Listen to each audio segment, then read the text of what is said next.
Gündem Özel Bayram programından merhaba sevgili izleyenler. Herkese sağlıklı, huzurlu ve güven içerisinde bir bayram geçirmesini diliyoruz. Gündem Özel'de bugün sağlık konuşacağız. Çok uzaklardan misafirimiz var sevgili izleyenler bugün. İstanbul Balıklı Ruh Hastanesi Vakfı'nda görevli psikolog Hale Kahyaoğlu bizlerle birlikte sevgili izleyenler. Bugün ne konuşacağız?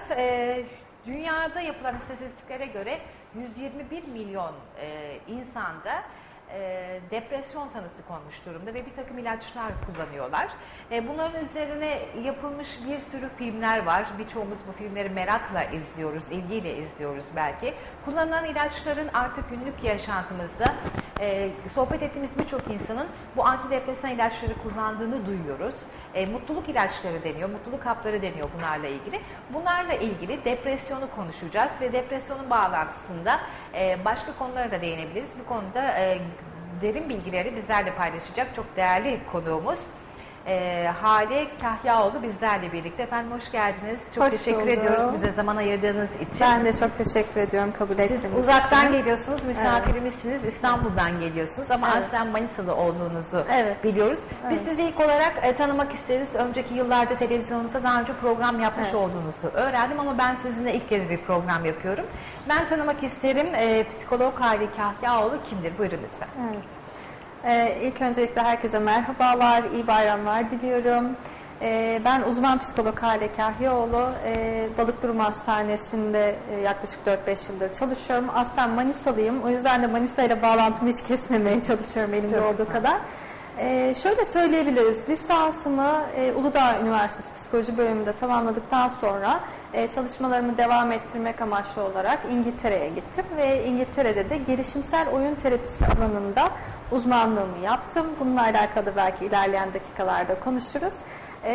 Uzmanlığımı orada tamamladıktan sonra Türkiye'ye döndüm ve Türkiye'de de şu anda doktoramı yapıyorum Maltepe Üniversitesi'nde. Hem doktora yapıyorum aslında hem de öğrencilere ders veriyorum. Çünkü alanda yani oyun terapisi alanında sayılı kişilerden biriyim Türkiye'de. Hem eğitim verme yetkisi olarak da böyle.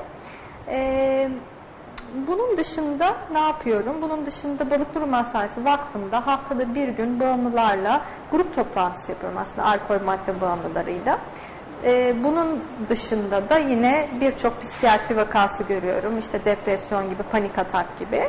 Ve bunların da sıklığının ne kadar fazla olduğunu tahmin edersiniz. Evet. Hatta şöyle söyleyebilirim belki Cahil Hanım. Geçen gün bir eczacı arkadaşımla görüşüyorum. Sürekli insanların mutluluk hapı diye bir hap sorduklarını söyledi arkadaşım ve dedi ki mutluluk hapı dedikleri şeyle neyi kastediyorlar acaba dedi ve soran kişi sayısının da ne kadar fazla olduğunu söyledi bana.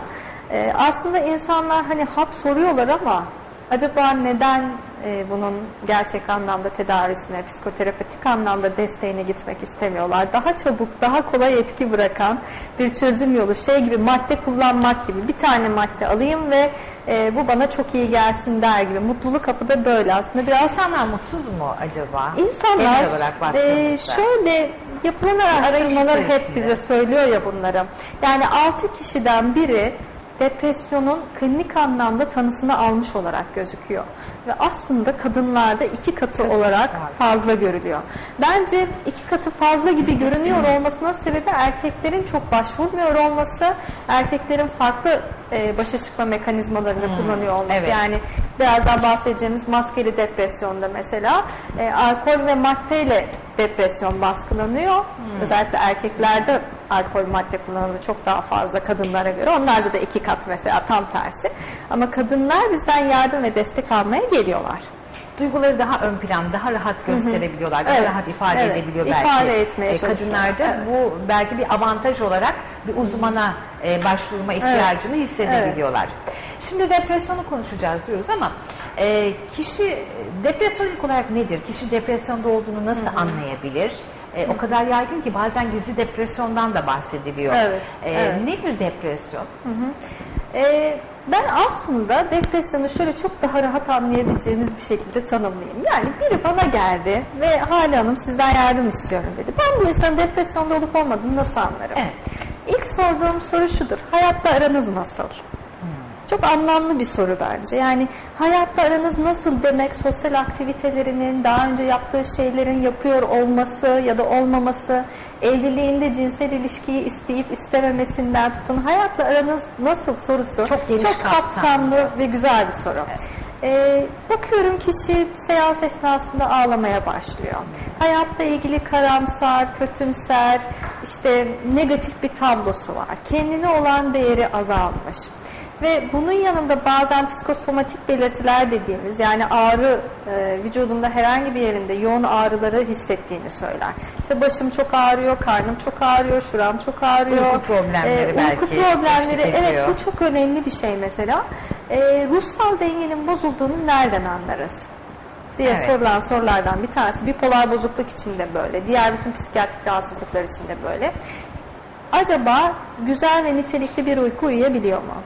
Eğer dikkat ederseniz stresli olduğumuzda, mesela sınava gireceğimiz dönemleri belki hatırlarsanız, işte üniversite sınavı, liseye hazırlık döneminde sınavlar, gece uyku uyumak için işte insanlar hep bize ilaçlar verdiler ya da işte pirinç okutup yedirttirdiler, rahatlatıcı konuşmalar yaptılar ve uykuyu iyi uyuyabilmemiz için ve ertesi gün iyi sınava girebilmemiz için de. Dolayısıyla eğer kişinin uyku dengesi bozuluyorsa bu bize çok önemli bir şey gösterir. Bir tek uyku mu? Hayır, değil. Bir de iştah var. Ha, iştah, evet. Mesela iştahla ilgili de şunu söyleyeyim. Depresyon atipik olmadığı sürece, klasik bir depresyonda kilo kaybı çok fazladır. Kilo kaybı mı? Evet, kilo kaybı. Yani 4-5 kilodan 8-9 kiloya kadar çıkabilen, bu yani bir anda hızlı bir kilo veriş. Bir anda da verebilir hızlı bir şekilde ya da diyelim ki 3 ay içerisinde de vermiş olabilir ki kişi zaten bunu vermeye başladıktan bir süre sonra fark eder. Ben ne kadar çok kilo verdim der ya da yakınları fark ederler. Acaba bir yanlışlık, bir ters giden bir durum mu var? Yani iştah sorunu burada iştahsızlık olarak mı kendini gösteriyor? Evet, yani tam aksi olabiliyor mu mesela, çok fazla yemek yeme gibi de olabiliyor mu? Mesela stresle karşı karşıya kalan kişilerin bir kısmında işte baktığımız zaman yeme bozukluğu tablosunda da öyle. Çok yemek yeme görülebilir. Bu atipik bir depresyon ya da işte bizim maskeli dediğimiz, yani çok yemek yiyor ama aslında iyi hissetmiyor, iyi değil. Yani iyilik hali yok. Anladım. Ya da çok az yemek yiyor olabilir ya da tamamıyla yemek yemiyor olabilir. Burada şuna çok dikkat etmek lazım. Çoğunlukla karıştırılıyor. Yeme bozukluğu tablosuyla, yani anoreksiya ve bulimia tablosuyla depresyon çok birbirine karıştırılıyor. Aslında neden? Farklı. Aslında yemek yemiyor. Kişi yemek yemediği için acaba yeme bozukluğu mu var? Aslında kişinin yeme bozukluğu olmayabilir. Bu sadece depresyonla eşlik eden yemek yememe isteği olabilir. Yani iştahsızlık olabilir. Evet. Bana mesela anoreksiya tanısıyla bir genç kız geldi. 21 yaşlarında. Anoreksiya tanısı almış. Ama bakıyorum ki ne vücut algısında bir bozulma var, ne çok yersen işte şöyle olur böyle olur gibi bir bozulma var. Bu tabloya baktığımız zaman bu kişinin aslında duygu durumunda bir sıkıntı var. Ve anoreksik bir tablosu yok. Yanlış bir teşhis de bununla birlikte karıştırılabilir. Halk arasında da muhtemelen böyle yanlış değerlendirmeler de yapılabiliyordur. Evet. Yanlış yönlendirmeler olabiliyordur. Evet. Peki bunun yanında buna eşlik eden dikkat dağınıklığı, dikkat eksikliği veya unutkanlık gibi etkenler de var mıdır? Var. Mesela depresyon hastalarının seans takibi bazen çok zor olabiliyor. Çünkü çok dağınıktır konuşma içeriği. Bir şeyden bahsederken başka bir şeye atlamıştır ve siz oradan oraya nasıl atladığının bağlantısını kurmaya çalışırsınız terapide. Ben bazen hatta bunu yüzleştirmek anlamında, az önce sanki eşinizden ayrıldığınız konusundan bahsediyordunuz ama şu an bir anda çocuğunuza geçtiniz. Hani ben sadece bağlantıyı kurmaya çalışıyorum. Acaba aralarında bir bağ var mı? Ne düşünüyorsunuz bu konuda deyip bağlantı kurmaya çalışabiliyorum. Bu da kişide bir dakika ben şu an dağıldım demek ki hissiyatı oluşuyor. Bu dikkatsizlik çok fazla var. Bunun dışında bir de ne var? En büyük kararsızlık var. Kararsızlık. Ay ben terapiye ne zaman bir daha geleyim konusunu yaklaşık 15-20 dakika konuşan danışanlarımı hatırlıyorum. Evet. Salı günü mü gelsem, çarşamba mı gelsem, perşembe mi gelsem? Karar verilemiyor. Birde mi geleyim Hale Hanım, 2'de mi gelsem? Bir de onay beklentisi, benden onay isteği. Ancak o zaman karar verilecek. Evet, ancak o karar zaman vermesine yardımcı olmanız. Kesinlikle. Zaten tek başına da gelmiyor. Ya eşiyle geliyor, ya annesiyle, ya babasıyla birinin desteğine ihtiyaç duyuyor kesinlikle. Hani bu noktada da belki birazdan sosyal desteği konuşacağız. Sosyal destek ne işe yarıyor? Desteklenmeli mi, desteklenmemeli mi? Ama herhalde belirtileri, yani tabii ki herkese göre bu belirtiler çok değişiyor. Ama baktığınız zaman bir depresyon hastasının omuzlarının düşüklüğünden, sürekli ağlamasından, negatif içeriğinden, düşünce yapısından, sürekli olumsuz düşünmesinden, karamsar yapıdan anlayabiliyorsunuz. Ama nedenleri tabii ki çok daha ayrı bir konu. Ayrı bir konu. Peki kişi depresyonda olduğunu kendi anlayabilir mi? Nasıl anlayabilir? Nasıl bir haldeyken kendinin depresyonda olabileceğini tahmin edebilir? Şimdi tabii depresyonda olduğumuzu hemen bunları gördük, işte karamsar, kötümser, kederli duygu durumu. Bu hemen depresyon demek değildir. Evet. İlk önce bunun altyapısında biyolojik bir şey var mı? Mesela hormonal bozukluklar depresif bir tablo ortaya çıkartabilir. Bazı hastalıklarda. Evet, şeker hastalığı da benzer şekilde. Hani şekerin dalgalanması, inmesi, çıkması, bunlar da duygu durumunu oynatabilir. Dolayısıyla aslında ilk önce en temel şey başka bir doktora gitmek. Dahiliye midir artık nedir o sıkıntılarınız. İlk önce bunun aslında biyolojik bir etken var mı? Bunu görebilmek lazım. Tiroid ise hormon tedavisiyle duygu durumu dengelenir zaten belirli bir süre sonra. Ya da kadınlarda menstrüasyon döneminde çok ciddi bir down oluş vardır. Yani ciddi bir depresif tablo ortaya çıkar ama bu depresyon değildir mesela. Evet. Bunun gibi sosyal hayattan kopar mı depresyona girmiş olan depresyon kişiler? sosyal hayattan kopabilir. Yani daha çok kopar aslında. Şöyle mesela daha önce yaptığı aktiviteleri, diyelim ki dikişe gidiyor, nakışa gidiyor. Keyif alması hale geliyor. Sinemaya gidiyor, arkadaşlarıyla buluşmaya gidiyor. Yaptığı aktiviteleri düşünelim ve bu aktivitelerin artık yapılmadığı tablo ortaya çıkıyor. Hep evde zaman geçirmek, evde sürekli yatma isteği olabilir, uyuma isteği olabilir. Yani gece uykusuzluk, gündüz uyumaya eğilim gibi bir tablo olabilir.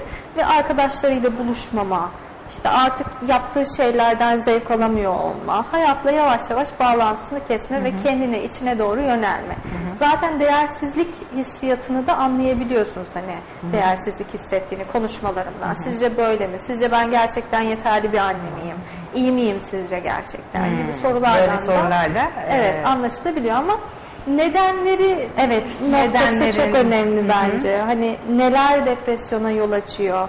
Hani evet bunlar bizim klinik belirtilerimiz. Kişi böyle geliyor ama nasıl altında ne depresyona var? giriyor? Depresyona giriyor. Evet. Benim aslında sorduğum ilk sorulardan bir tanesi, ne zamandan böyle hissetmeye başladınız? Yani ilk kendinizi kötü hissetmeye başladığınız zaman ne zaman?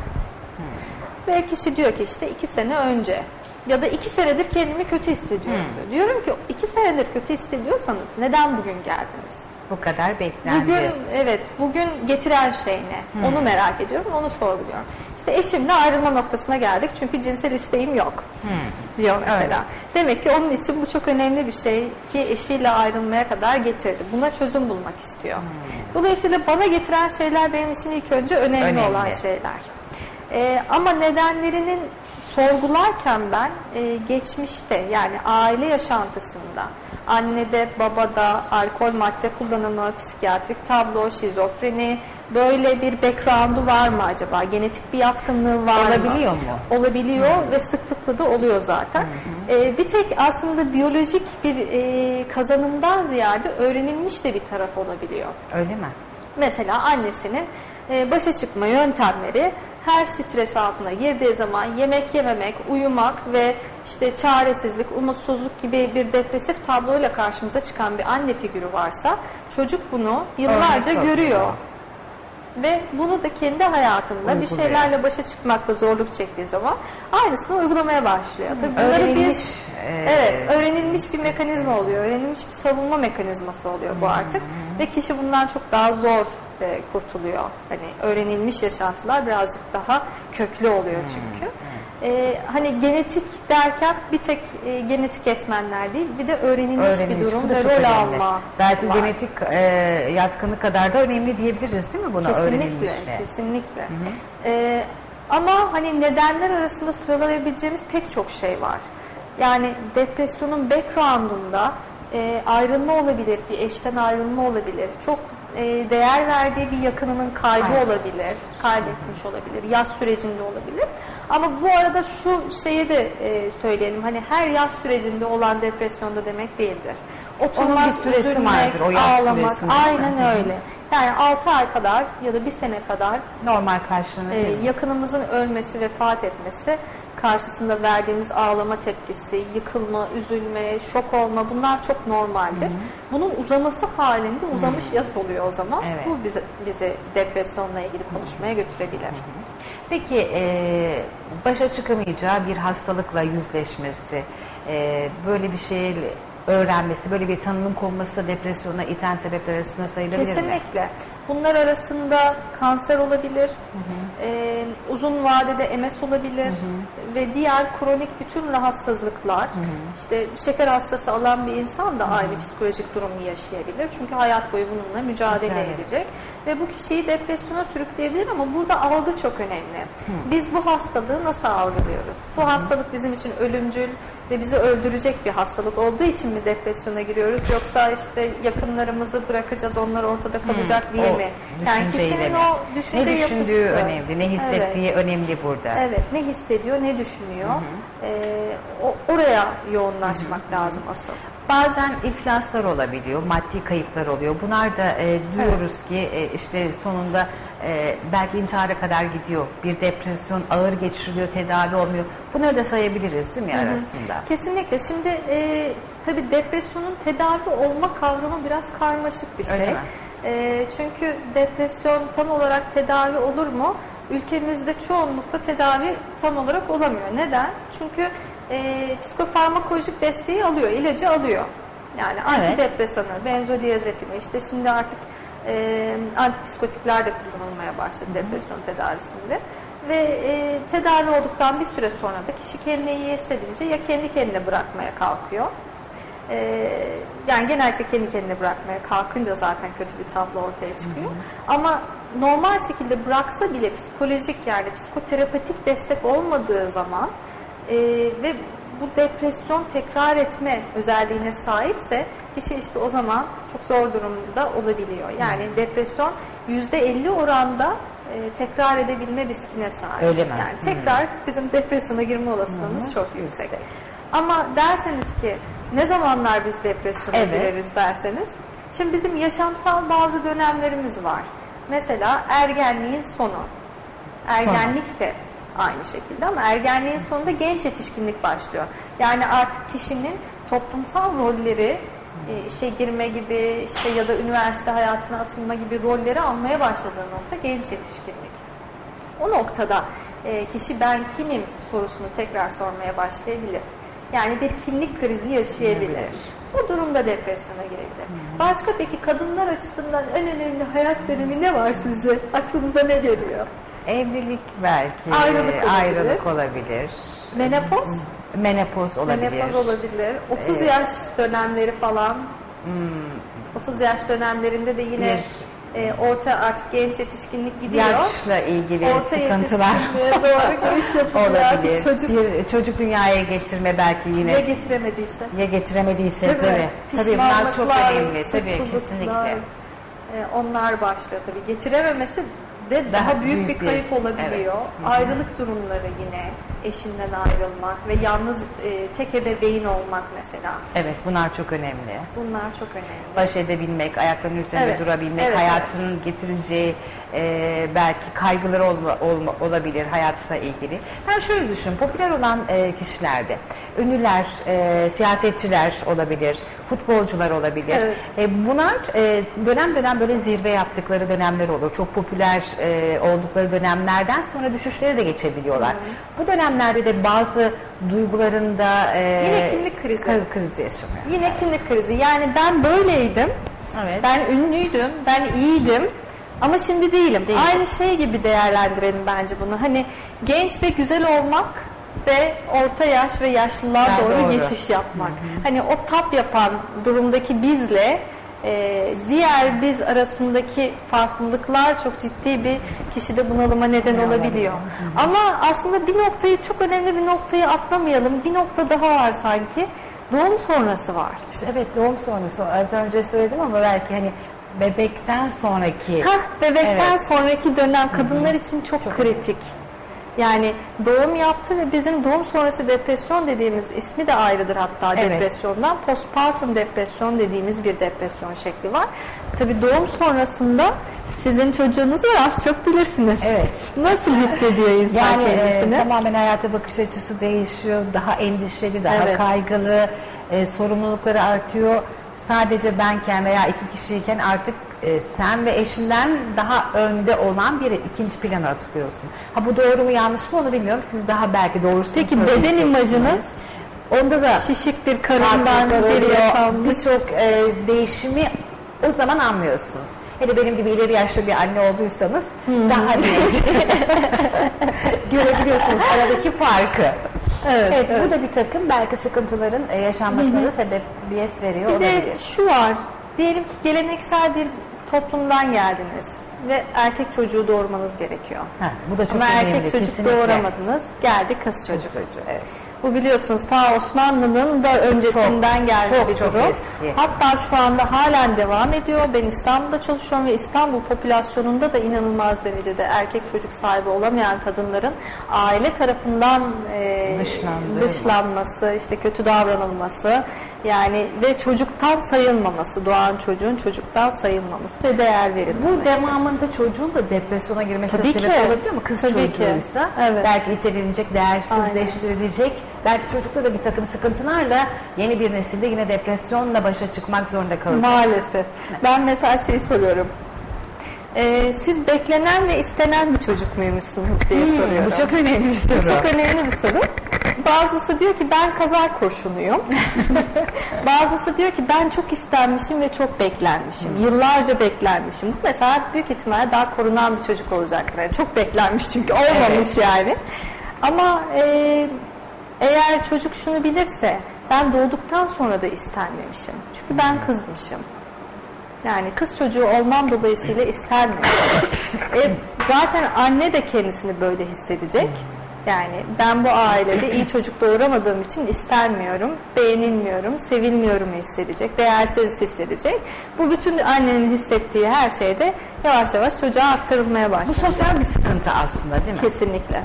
Yani bu aşılması gereken, toplum olarak aşılması gereken sıkıntıların başında gelen Türk toplumunda özellikle hani bazı farklı toplumlarda var ama Türkiye'de de hala var olması Maalesef. büyük bir sıkıntı. Maalesef. Ve bu Daha bilinçli kadının olmak gerekiyor. Kesinlikle daha bilinçli olmak gerekiyor ama maalesef acaba tek başımıza hani bunların üstesinden gelemiyor muyuz? Çünkü burada hani tek biz yokuz ya, tek biz bir faktör olarak yokuz. İşte orada babaanne var, dede var, şeyler var, eltiler var, görümceler var, bir sürü insanlar var. kesinlikle. Bunların hepsinin bakış açısı böyle olunca kişi ne kadar değişmeye istekli olursa olsun acaba negatif etkilenir mi? Bence kesinlikle negatif etkilenir. Ondan sonra da tablo ne oluyor? Biliyor musunuz tablo ne oluyor? Ne İstenmeyen bir çocuktaki benim mesela minimum 5-6 vakamda olan şey obsesyonlar, takıntılar yani. Şöyle gelişiyor. Diyor ki gecenin bir yarısı kalktım ve şunu düşündüm. Çocuğumu camdan aşağı atmak istiyorum. Atar mıyım sizce diyor bana. Yani çocuğumu camdan aşağı atar mıyım diyor. Kafamda sürekli camdan aşağı at diyen bir ses var. Çocuğunu kalk camdan aşağı at. Tabii kişi böyle geliyor bana. Ben bilmiyorum bu çocuğu istemiş mi, istememiş mi, aile istemiş mi, istememiş mi. Diyor ki kafamda bir düşünce var, sürekli çocuğu camdan aşağı at diyor bana. Ve sonrasında soruyorum, istediğiniz bir çocuk muydu, beklenen bir çocuk muydu, cinsiyeti sizin istediğiniz bir cinsiyet miydi derken aslında istenmediği ortaya çıkıyor. Ama bu kadın bu çocuğun camdan aşağı bilinç dışı olarak atma riskine sahip. Öyle mi? Bilinç dışı Sahip, olarak. bilinç dışı olarak. Yani bilinç kapatır kendini. Çünkü bilincin başa çıkarabileceği bir şey değil bu. İnsanın çocuğunu camdan aşağı atması bunun başa çıkarabilecek bir şey yok. Hatırlamaz zaten. Travmaymış Öyle gibi şey yapar yani. Diyelim ki bu çocuk camdan aşağı attı çocuğunu. Sonra derim ki attığınızı hatırlıyor musunuz? Derim hatırlamıyorum der. Hatta bunun acısını da yaşar belki sonra. Acısını da yaşamaz çünkü hatırlamıyor. Hatırlamıyor. Evet. Bazen tabii suçluluk hissedebilir. Nasıl hatırlamam, nasıl olur böyle bir şey, ben yapamam, ben çocuğumu çok severim, nasıl böyle bir şey yapabilirim diyebilir. Peki, ama bu tablo doğru. Doğum sonrası yaşanan depresyon da hani az önce adını farklı telaffuz etmesini evet. deneyeceğim. Bunda da yaşanıyor değil mi? Tabii. Zaten bu hemen ardından gelen bir durum. Eğer vaka, postpartum depresyon çok ağır yaşarsa, obsesyonel durumla da karışırsa, yani ben camdan atmak istiyorum sürekli düşünce olarak kafasından geçiyor. Sürekli tekrar ediyor. At camdan aşağı, at camdan aşağı, at camdan aşağı diye. Bu bizim obsesyon dediğimiz durum. Kompulsiyon dediğimiz durumda onun yapılması, davranışa dökülmesi yani. Anladım. Eğer alır, atarsa bu kompulsiyon olur. Şöyle bir şey duymuştum daha önceki programlarımızda. Anne sürekli çocuğuna zarar vereceğini düşünüyor. Hemen bu doğum sonrası. Kimse zarar vermeden kendisi bir şey yapıyor. Ona zarar verecekler, onu öldürecekler diye kendisi belki boğmaya kalkıyor gibi bir şey de duymuştum. Evet, şimdi bir de şöyle de var. Başkasının zarar vereceğini de düşünebilir. Yani başkası ona zarar verecek, başkası ona bir şey yapacak. Aman koruyayım, aman çok koruyayım. Aslında buradaki durum yansıtmadır. Yani başkasının zarar vereceğinden değil, kendisinin zarar vereceğinden korkuyor. Aslında kendisinden korumaya çalışıyor. Bu da yansıtma savunma mekanizması. Çok derin konu. Çok derin bir konu. Aslında nerelere gidiyoruz, yani neler konuşulur. Saatlerce sürebilecek bir program. Kesinlikle. Depresyon diyorsunuz bayram şimdi. Kurbanlıklarımız alındı, onlar kesilecek. Bazen hoş olmayan görüntüler de yaşayacağız. Bazı hatalar, kazalar oluyor, eller kesiliyor.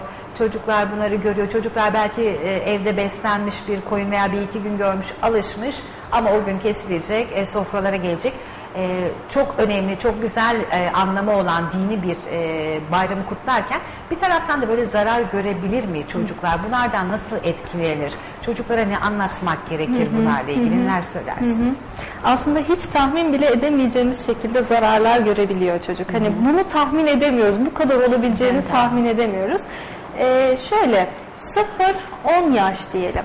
Bizim tam olarak soyut kavramları, ölüm gibi soyut bir kavramı kafamızda oturtamadığımız bir dönem. Mesela 5 yaşında annesini kaybeden bir çocuk kayıp olarak ilk aşamada algılayamıyor bunu. 12 yaşında, 15 yaşında ancak annem tamam öldü, vefat etti olarak algısı oluşmaya başlıyor.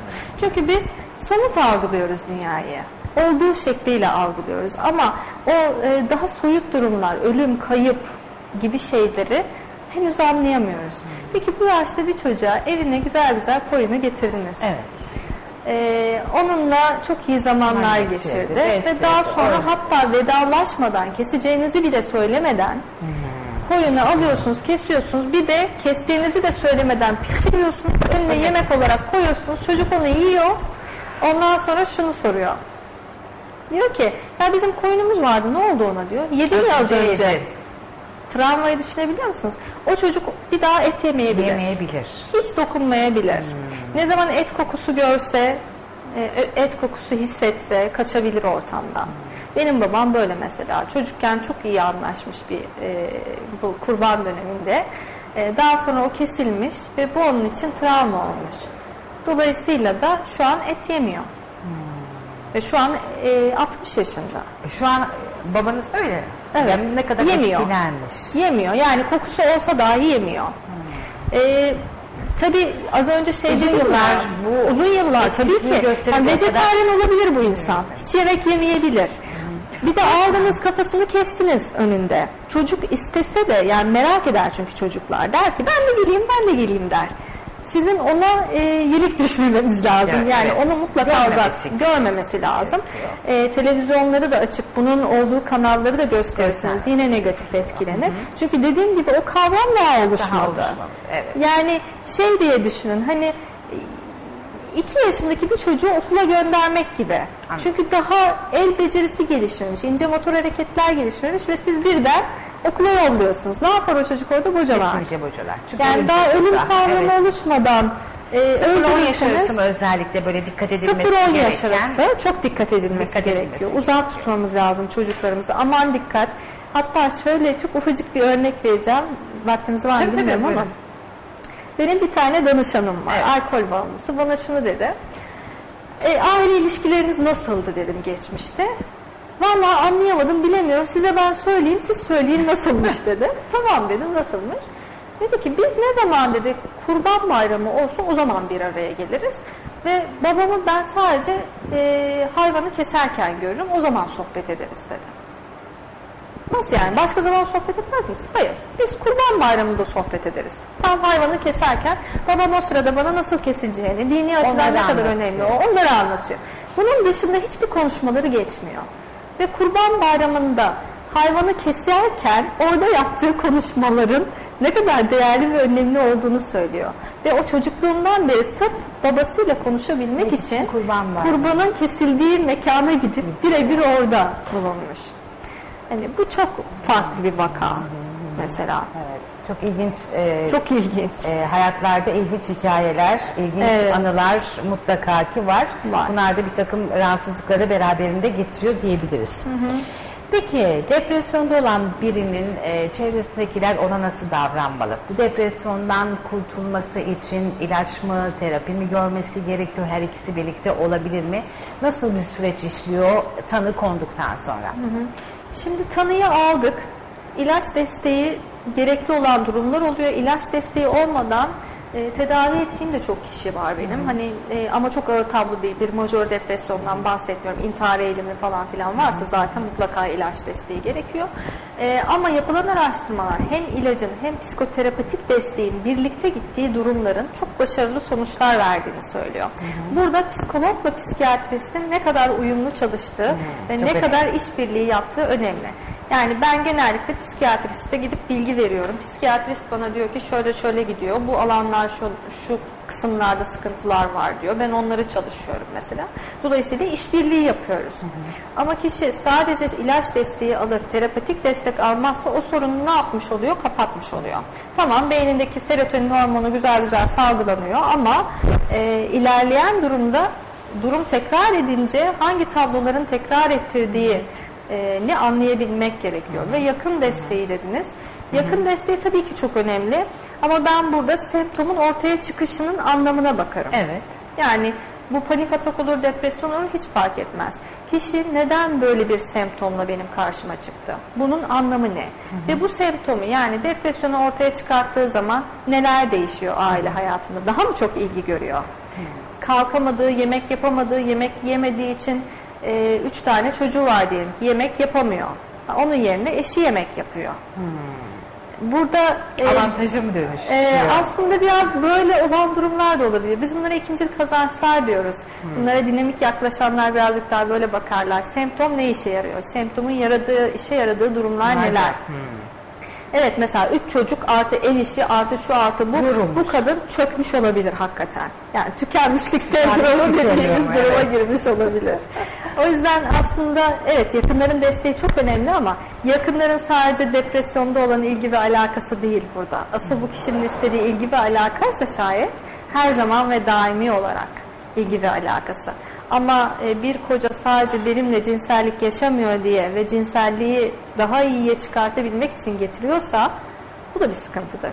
Yani burada ilişkiler var, konuşulması gereken, paylaşılması gereken şeyler var. Sadece bu değil, bu çok önemli bir kısmı evet evliliğin. Ama eşin de neden dolayı getirdiği önemli. Eşin kazancı ne? İşte herkesin bir kazancı var bu işte. Yani kadın depresyona girerek bir şeyler yapmaya çalışıyor. Bir şey göstermeye çalışıyor bize. Bir mesajı var. Bir mesajı Bunu okumak var. lazım, doğru okumak lazım. Değil mi? Burada bir örnek daha belki verebilirim. Bu çok benim etkilendiğim bir vaka oldu. Ve yıllarca da ben böyle arada grup toplantılarımda da anlattığım bir vaka oldu. 10 yaşında bir kız çocuğu vardı. Anne babası yeni ayrılmıştı. Ve beni çağırdılar. Özel eve gittim ben.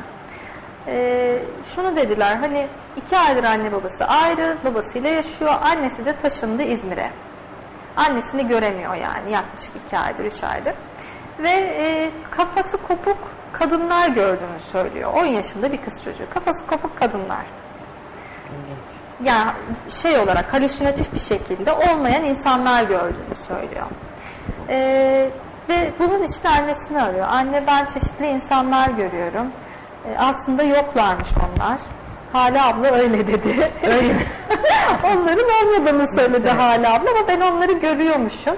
Ben hastaymışım. Anneye bir mesaj veriyor. Diyor ki bak anne, hastayım. Lütfen bana yardımcı ol mesajı veriyor. Ve daha sonraki günlerde tablo ağırlaşmaya başladı. Öyle mi? Ben takip edemedim. Başka yere götürdüler vakayı. Hastaneye falan götürdüler. Sonra gittikçe ağırlaştıkça hastaneye yattı. Hastaneye yatınca anne İzmir'den kalktı, İstanbul'a geldi. Ve anne geldi. Anne kızının yanına geldi. Ve tablo ondan sonra toparlandı. Normale döndü. Evet. Yani burada kızın İhtiyacı olan şey ihtiyacı anne. olan şey anneydi. Anne. Tabii bir anda normale dönmedi. Yani burada bir çocukluk şizofrenisinden bahsediyoruz. Öyle mi? Evet. Yani hemen bunun toparlanması çok mümkün değil ama annenin gelmesiyle beraber tablo çok daha iyi bir duruma gitti. Hı. Yani burada mesela kızın istediği şey anneydi. Tabloyu bu kadar ağırlaştırmasındaki etkenlerden bir tanesi de anneyi görebilmekti. Anneyi getirebilmekti oraya. Ve getirdi. Getirdi. Ama nasıl getirdi? Getirdi, evet. Şunu da anlıyoruz. Çocuklarda da şizofren depresyon görülebiliyor. Evet ve çok takıntı farklı. zaten herhalde Eşlik ediyor buna da. Çocuklarda da panik atak yaşanabiliyor mu? Panik atak değil ama anksiyete bozuklukları, depresyon gibi şeyler olabilir. 10 yaşından sonra, 12 yaşından sonra falan daha panik atak tablosu biraz daha o zamanlar ortaya çıkabilir. Ondan önce çocuklar da depresyona girer. Ama bizim gibi tepki vermiyorlar onlar. Nasıl? Çocuklarda nasıl yaşanıyor depresyon? Yani konuşmayabilirler, size asi, agresif davranabilirler, sinirli olabilirler, okulda dersleriyle ilgilenmezler, ders başarısında düşüş olur. Zaten aileler ders başarısında düşüş olduğu andan itibaren başvurmaya başlarlar. Bizim çocuğumuzun acaba dikkat eksikliği mi var? Halbuki tablo dikkat eksikliğine bürünmüş bir depresyon vakası. Yani evet, başarısı düşmüş. Hemen akla gelen şey acaba bir dikkat eksikliği, hiperaktivite bozukluğu mu var tablosu. Ama aslında bu çocuk depresyonda. Ve siz aileye ne kadar anlatmaya çalışırsanız çalışın bazen aile anlamayabiliyor mu da? Bakın çocuğunuz depresyonda, ne olur depresyon olursa diyor. Pek çok şey olabilir yani. Nasıl ne olabilir? Bazen ben de çok kızıyorum ailelere. Öyle mi? Acayip kızıyorum. Yani işte bilgilendirmeyle, bilinçli olmakla bağlantılı diye düşünüyorum. Evet. Önce aileler bilinçlenmeli ki sağlıklı çocuklar da yetiştirebilsin diye düşünüyorum. Tabii çocuklarımızı ne zaman bir uzmana götürmeliyiz? Yani bir gariplik, bir tuhaflık, bir yolunda gitmeyen bir şey gördüğümüz zaman mı, yoksa belirli bir yaştan sonra düzenli olarak götürmeli miyiz? Bu konuda bize tavsiyeleriniz neler olacak? Şu ailenin yaptığını yapmayın mesela. Ailenin yani çocuğunun gelişimsel bir problemi var. Tablonun %20 aşağısında kalıyor. Bütün gelişim özellikleri çocuğun. Dedi ki ben çocuğumu dedi, şu an 3 yaşındaydı. 7 yaşında getirsem tedavi olur mu dedi. Dedim ki çocuğunuz 3 yaşındaysa gelişiminin iyi bir seviyeye gelmesi için şu andan itibaren çalışmalara başlamanız lazım. 7 yaşında gelirseniz o zaman komple geri olur. Dolayısıyla aslında fark ettiğimiz ilk an, anneler bunu çok iyi hissederler. Çok iyi fark ederler. Sizinle iletişimini kesiyorsa, size agresif davranıyorsa, konuşmak istemiyorsa, ders başarısında ufak ufak düşüşler başlamışsa, ama bunun dersi düştü diye değil de acaba çocuğumun neye ihtiyacı var diye. Yani ben birazcık bu derse düştü diye bakış açısına tepki gösteriyorum. Hani daha ne olması lazım ki çocuğunuzu getirebilirsiniz buraya. Mesela çocuk sizi daha sık görmek istiyor ve bunu sadece terapide görebiliyor. Yani çocuk anne babayı bir arada sadece terapide görebiliyor olabilir.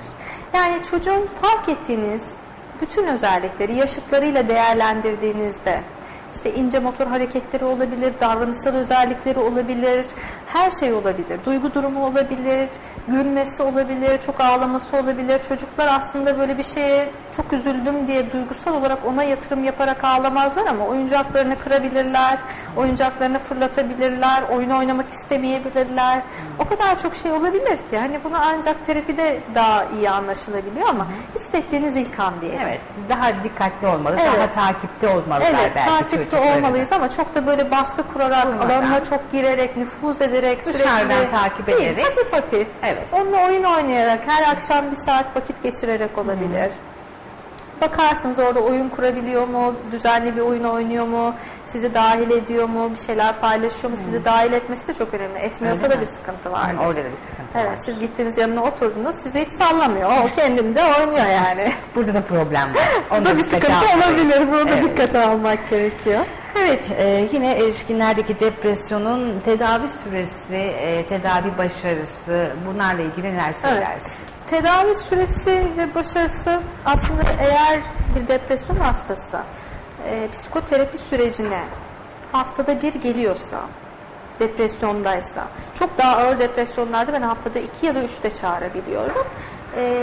Yani minimum 12 seans gibi diyelim, 2 ay 3 ay olabilir. Bu sürelerde geliyorsa eğer kişi yavaş yavaş bir takım faydalarını ve etkisini görmeye başlar. Sadece akut bir durumsa, yani bir şey oldu, bir şey yaşadı, talihsiz bir olay yaşadı ve bunun üzerine bize başvurduysa bu tekrar eden bir durum olmayabilir. O yüzden hani diyelim ki 2 ayda 3 ayda toparlayabilir ama sık sık tekrar eden bir depresyonsa bunun 2 sene 3 sene kadar bile takibi gerekebilir. Yani bir psikoterapist tarafından.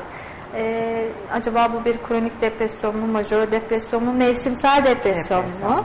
Yani sadece Eylül ile Kasım arasında olan bir depresyon mu? Buna bakmak lazım. Bir de depresyon başka bozukluklarla da eşlik ediyor mu? O zaman daha tedavi süresi uzayabiliyor. Yanında başka sıkıntılar da olabiliyor. Evet, kesinlikle. O yüzden mutlaka ilaç desteği ve psikolog desteği, psikoterapetik desteği bir arada götürmek gerekiyor. Evet, programımızın yavaş yavaş sonuna geliyoruz. Biz ayrılan sürenin şöyle toparlayacak olursak, buradan mutlaka mesajlarımız da olacak. Neler söyleriz? Buyurun. Depresyon kesinlikle ve kesinlikle tedavisi mümkün olan bir hastalık.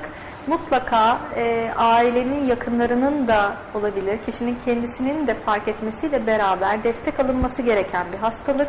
Unutmayın, biz uzmanlar bunun için buradayız. Bize lütfen başvurmaktan çekinmeyin. Bizler çok vaka görüyoruz. Hani ne kadar düşünce yapınız anormal olursa olsun ya da öyle hissediyor olursanız olun, bize gelin, bunları konuşalım ve paylaşalım diyebilirim. Evet, çok teşekkür ediyoruz. Ben bize zaman ayırdığınız için, bizlerle birlikte olduğunuz için. Teşekkür. Evet sevgili izleyenler, Gündem Özel'de sağlığın sonuna geldik. Çok değerli konuğumuz İstanbul Balıklı Rum Hastanesi Vakfı'nda görevli uzman psikolog Halik Kahyaoğlu bizlerle birlikteydi. Depresyonu konuştuk. Bu bilgileri bizlerle paylaştı. Kendine bir kez daha şahsım ve sizler adına teşekkür ediyorum. İyi bayramlar diliyorum.